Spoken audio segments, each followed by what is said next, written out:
चलो आओ बच्चों, हम आप सभी को कर्मा धर्मा की कहानी सुनाते हैं और बड़े ध्यानपूर्वक सुनो ये कहानी को। बड़े आनंद आने वाला है इस कहानी में, और समझो।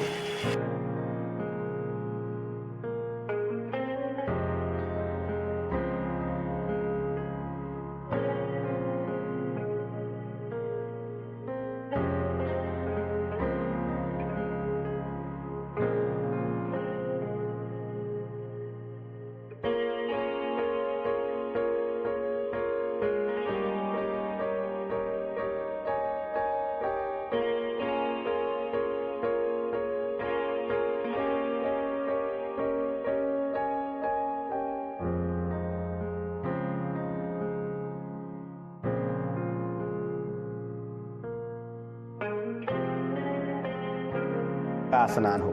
इस पर्व को मनाने के पीछे पौराणिक कथा कर्मा और धर्मा नामक दो भाइयों से जुड़ी है।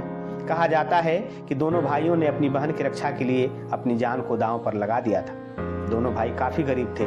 उनकी बहन बचपन से ही भगवान से उनकी सुख समृद्धि की कामना करती थी। बहन के तप के कारण ही दोनों भाइयों के घर में सुख समृद्धि आई थी। दोनों भाइयों ने भी दुश्मनों से अपनी बहन की रक्षा के लिए अपने प्राण न्यौछावर कर दिए थे। इस पर्व को मनाने की परंपरा यहीं से शुरू हुई थी। इस त्योहार से जुड़ी दोनों भाइयों के संबंध में एक और कहानी है। कहा जाता है कि कर्मा और धर्मा दो भाई थे। दोनों बहुत मेहनती और दयावान थे।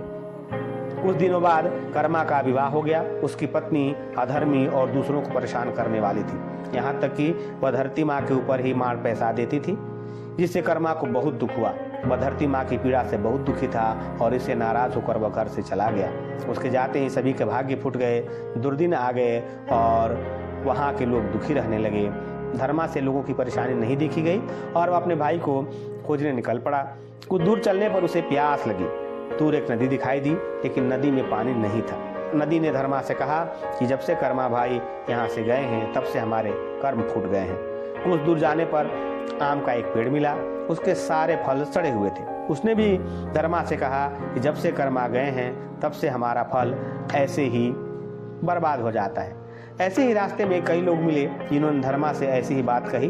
धर्मा चलते चलते एक रेगिस्तान में जा पहुंचा, जहां उसने देखा कि कर्मा धूप और गर्मी से परेशान है।